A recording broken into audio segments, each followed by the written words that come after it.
Factors हैं जिनको अगर हम समझ जाते हैं इस इंडस्ट्री के अंदर, जिनको अगर हम पकड़ जाते हैं इस इंडस्ट्री के अंदर, तो वहां कैरियर लगाई जा सकती है। ये आपको चूज करना पड़ेगा, पकड़ना पड़ेगा। समझ में आ रहा है? 4 फैक्टर्स होते हैं। आप डायरेक्ट सेलिंग इंडस्ट्री में अगर कैरियर बनाना चाहते हैं तो सबसे पहले देखो उस कंपनी के प्रोडक्ट कैसे हैं। सबसे पहला चीज क्या होता है? प्रोडक्ट।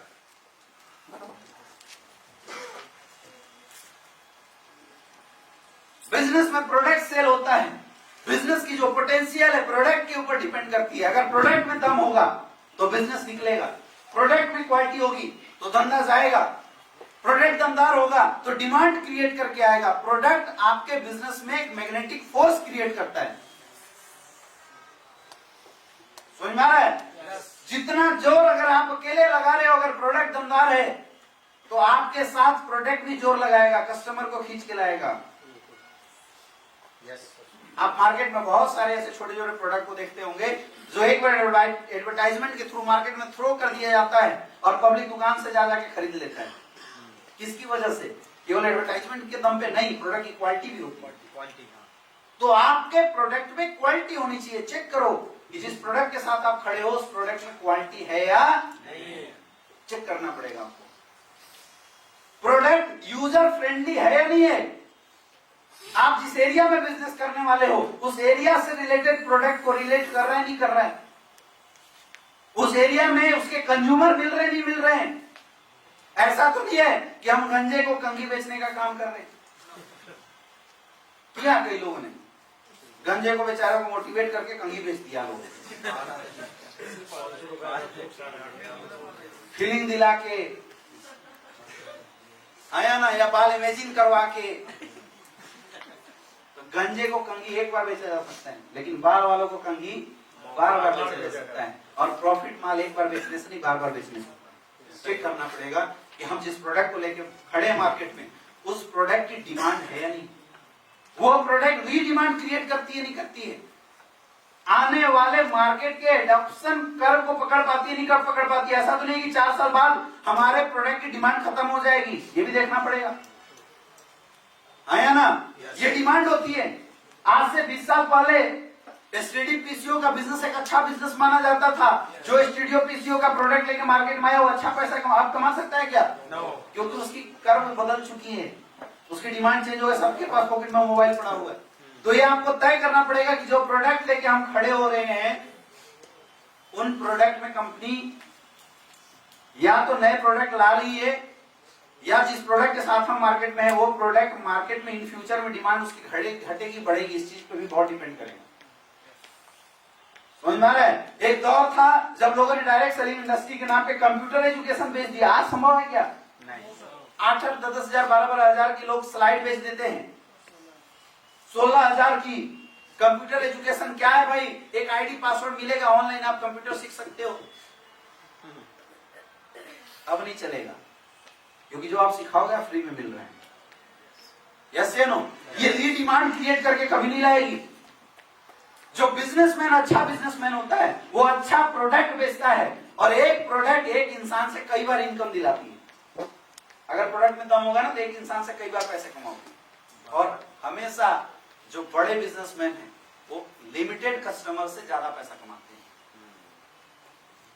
नंबर ऑफ कस्टमर बढ़ाने से ज्यादा पैसे नहीं आते। लिमिटेड कस्टमर सेटिस्फाइंग प्रोडक्ट अगर आप मार्केट में सेल करोगे तो पैसे ज्यादा एक्यूमुलेट होते हैं। आपके एरिया में एक डॉक्टर्स होता है, क्लिनिक खोल के बैठ जाता है, गिने चुने 20-50 फैमिली वाले लोग उसके पास जाते हैं। यस या नो? और उन्हीं गिने चुने 50 लोगों के माध्यम से वो जो डॉक्टर्स होता है करोड़ों रुपए कमाता है। कैसे? क्योंकि जो प्रोडक्ट वो लोगों में दे रहा है वो रिजल्ट ओरिएंटेड है। चाचा बीमार हुआ, सही किया, उसके पास पैसे दे गए। मामा बीमार हुए, वहीं उठा के लाएंगे क्योंकि उनको भी सही कर देता है। दीदी बीमार वहीं, बापू बीमार वहीं। तो एक घर से बार बार लोग आते हैं और उसको पैसे दे जाते हैं क्योंकि वो जो चीज देता है वो रिजल्ट ओरिएंटेड है। आपके प्रोडक्ट रिजल्ट ओरिएंटेड होने चाहिए, कंज्यूमेबल होने चाहिए, प्रोडक्ट की क्वालिटी होनी चाहिए, ये आपको चेक करना पड़ेगा। समझ में आ रहा है? तो पहला प्रोडक्ट और दूसरा पे आउट। 90% लोगों को चाहिए प्रोडक्ट और 10% जो लोग हैं इनको चाहिए क्या? पे आउट। कंपनी की पे आउट सिस्टम कैसी? अलग अलग तरह के प्लान चलते हैं मार्केट में। परसेंटेज भाई, आपको ओवरऑल परसेंटेज देखना है कि कंपनी कितना परसेंट डिस्ट्रीब्यूशन कर रही है। नॉर्मल अगर मार्केट की रेशियो देखें तो कोई भी कंपनी 30% में अपनी कंपनी को चला के 70% की पे आउट डिस्ट्रीब्यूटर में बांट सकती है। तो 60 से 70% पे लगभग डिस्ट्रीब्यूटर का हाथ होता है, ये उसका हक होता है। ये आपको देखना पड़ेगा कि कंपनी पे आउट कितना दे रही है। बहुत ज्यादा टर्म कंडीशन के साथ भी पे आउट आपके और आपके बिजनेस को खराब कर सकती है। बहुत सारी कंपनियां मार्केट में आई जिनकी कंडीशनल पे आउट ऐसी नहीं कि उस कंडीशन को कोई फुलफिल ही नहीं कर पाया। आया ना, ये इतना परसेंट करोगे तो ये मिलेगा, इतना परसेंट करोगे तो ये मिलेगा। लोगों को प्लान बताया शुरू में, आप शुरुआत में नहीं बताते, बाद में पता चलता है। कई कंपनियां सॉफ्टवेयर ऐसा बनाई जो पे आउट सिस्टम को छुपा कर रखा, 20-25% ज्यादा के पे आउट लोगों को दिया ही नहीं, क्योंकि 10% लोग तो प्रोडक्ट खा के खुश रहेंगे, 90% लोग, लेकिन 10% लोग तभी खुश रहेंगे जब उनके पॉकेट में क्या आएगा, पैसा आएगा। डिस्ट्रीब्यूटर को पैसा चाहिए, आया ना। बहुत लालच वाली जो फैक्टर्स होती है ना, तो लालच वाली फैक्टर्स भी नहीं होना चाहिए। समझ में आ रहा है? एक बंदा आया बोला सर मेरी कंपनी 95% की पे आउट करती है। 95% की पे आउट अगर कोई कंपनी दे रही है तो पैसा नहीं दे रही है, लालच दे रही है, आया ना। पक्का मान लो ऐसी कंपनी ज्यादा दिन चलने वाली नहीं है। और आया प्लान बीच में आपने देखा होगा 7,000 इधर लगा दो, 7,000 की 2 लगा दो, 2500 रुपया महीना ले जाओ। अब हम लालची 1 लाख रुपए लगा दिए, 5 आईडी 6 आईडी ले लिए, 2 महीना है उसके बाद गायब, आपके पैसे खुद भी ना आए। ऐसे नो, ये प्लान नहीं है, ये लालच है। क्या है ये? लालच। मनी सर्कुलेशन तो नहीं कर रही कंपनी, चेक करो। सबसे ज्यादा इंडियन डायरेक्ट सेलिंग इंडस्ट्री को अगर किसी ने डैमेज दिया है तो मनी सर्कुलेशन कंपनियां।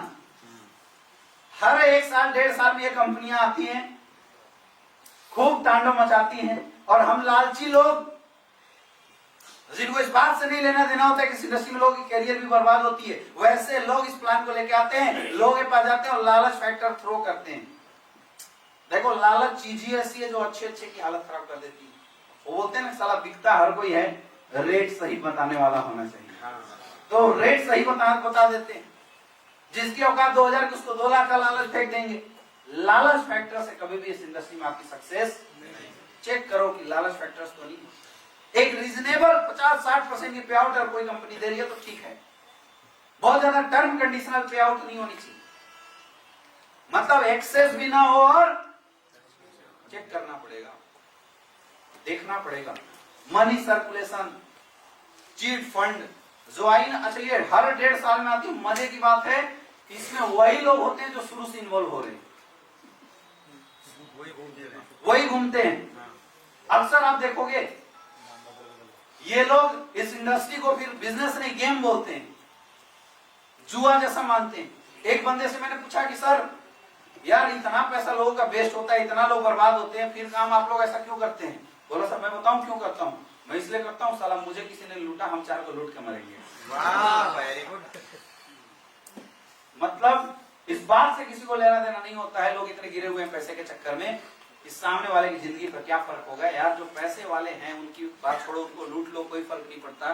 लेकिन डायरेक्ट सेलिंग इंडस्ट्री में बहुत पैसे वाले लोग थोड़ी ज्वाइन होते हैं। यहाँ कौन आता है? जिनके सपने पूरे नहीं हो रहे, जिनके खर्चे नहीं चल रहे, जिनको आवश्यकता नहीं पूरे हो रही, वो लोग पार्ट टाइम में काम करके कुछ एक्स्ट्रा पैसे कमाते हैं। आया ना? तो पैसे वाले को लूट लो, चलो यार ठीक है। गरीबों को, नॉर्मल इंसान को लूटने की क्या जरूरत थी? उसकी हायर नहीं लगेगी। चेक करो कि पे आउट सिस्टम कैसा है, रीजनेबल है नहीं। केवल प्रोडक्ट अच्छा होने से काम नहीं चलेगा, पे आउट सिस्टम भी अच्छा होना चाहिए। प्रोडक्ट यूजर वेल्थ को बनाएगी और पे आउट डिस्ट्रीब्यूटर वेल्थ को जनरेट करेगी। तीसरा सिस्टम होना चाहिए।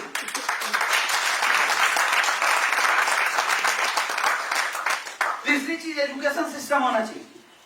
इस इंडस्ट्री में नॉर्मल लोग आते हैं जिनको बिजनेस वर्ल्ड का कोई एजुकेशन नहीं होता है, कोई नॉलेज नहीं होता है, समझ में आ रहा है? तो उनको सिखाने वाला एक एजुकेशन सिस्टम होना चाहिए, क्योंकि जब तक आपकी जो टीम बिल्डअप हो रही है उस टीम को कोई अच्छे से एजुकेट नहीं करेगा तब तक आपका बिजनेस स्टेबल नहीं हो सकता। तो प्रोडक्ट अच्छा है, पे आउट भी अच्छा है, लेकिन अगर एजुकेशन सिस्टम नहीं है तो स्टेबिलिटी कभी नहीं आएगी। फिर आप प्रोडक्ट बेचोगे और कमाओगे, फिर तो दुकानदारी होगी। समझ में आ रहा है? देखो जिस कंपनी में आप जा रहे हो, जिस कंपनी में आप कैरियर लगा रहे हो, वहां पे लोग आपको क्या बता रहे हैं? केवल पैसा पैसा पैसा पैसा यही तो नहीं बोला जा रहा है।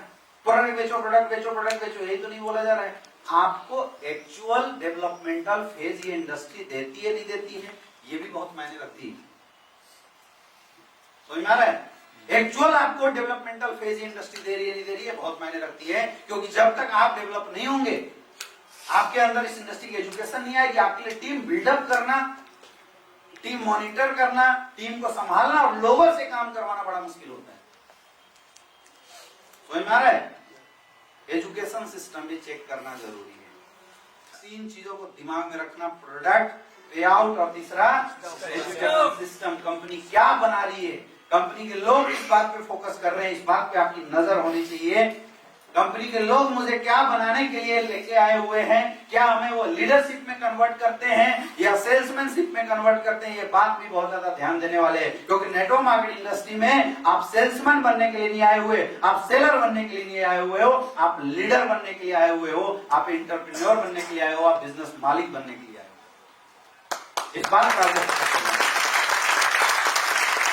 पे आउट और सिस्टम सही है तो 2 चीजों मैं अपने तरफ से जोड़ता हूं, 2 चीज और चाहिए। एक अपलाइन अच्छा होना चाहिए, ये चौथा फैक्टर भी बड़ा इंपॉर्टेंट है भाई। क्योंकि कई बार गलत लोगों की संगत में आने के बाद भी अच्छे अच्छे लोगों की करियर खराब होते हुए मैंने देखा है। आप देखो कि आपको लीड करने वाला इंसान कैसा है, वो बिजनेस को कैसे ले रहा है, सीरियस ले रहा है नहीं ले रहा है। क्योंकि भैया अगर इंजन राजधानी वाली होगी ना तो चिपक जाओगे तो राजधानी की स्पीड से चलोगे, और अगर इंजन जनरल डब्बे वाले ठुचुक होगी तो आप चिपक जाओगे, तो कितना भी जोर लगाओगे स्पीड वही रहेगी आपकी। यस या नो? अब वो पैसेंजर के पीछे अगर एसी बोगी लगा दिया जाए तो उसकी स्पीड कैसी होगी? क्योंकि लीड कौन देता है? अपलाइन देता है। कौन देता है? अपलाइन देता है। तो अगर आपको अपलाइन डिसाइड करना हमारे बस में नहीं होता है, आया ना? अपलाइन डिसाइड करना हमारे बस में नहीं होता है, लेकिन आपको एक बार जरूर देखना पड़ेगा, ऊपर से नीचे कोई तो एक ठीक ठाक राजधानी होगा। यस, उसकी गाइडलाइन में चले जाओ, आपका बेड़ा पार हो जाएगा। और एक लास्ट चीज है और वो है सेल्फ। आप खुद, यू। सब कुछ सही है, लेकिन अगर आप में कमी रह गई मामला सब में 0 कर देगा। गधे भी पजेरी खाते हैं, लेकिन वो गधे 1-2 होंगे। सब अगर गधे की कैटेगरी में घुस जाओगे तो कहानी गधे पजेरी खाते, सारे गधे पजेरी खाएं इसकी गारंटी नहीं है।